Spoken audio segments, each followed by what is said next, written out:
ఇక్కడున్న ఉపాధ్యాయులు చాలామంది నాకున్న అంచనా మేరకు సుమారుగా 80% మంది గౌరవ ముఖ్యమంత్రి చంద్రబాబు నాయుడు గారు first term, second term, third టర్మ్లోనే ఉపాధ్యాయులుగా నియామకులైన వారు ఉన్నారని నేను బలంగా నమ్ముతున్నా.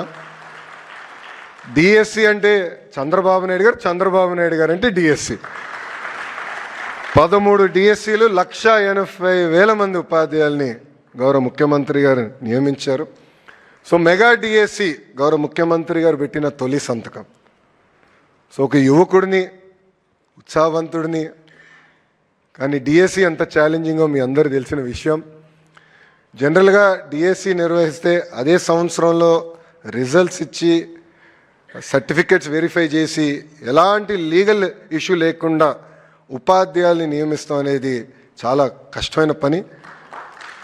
అలాంటిది గౌరవ ముఖ్యమంత్రి గారి డైరెక్షన్లో నిజంగానే మన కూనా సార్ని, విజయరామరాజు సార్ని నేను అభినందిస్తున్నా. ఇది ఎందుకు చెప్తున్నానంటే నేను ఒకటే రిక్వెస్ట్ చేశా, గతంలో ఇచ్చిన అన్ని డిఎస్సి నోటిఫికేషన్స్ అన్నీ చదవండి, కోర్టుకు వెళ్ళిన కారణాలు కూడా చదవండి, లూప్ హోల్స్ ఎక్కడెక్కడ ఉంటే అది ఫిక్స్ చేయండి, ఈ డిఎస్సి ఆగేదానికి లేదని చెప్పాను.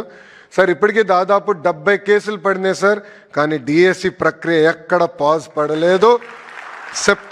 సెప్టెంబర్ మాసంలో ఈ 16,347 మంది ఉపాధ్యాయులు టీచింగ్కి వస్తారని ఈ సభాముఖం తెలుపుకుంటున్నా.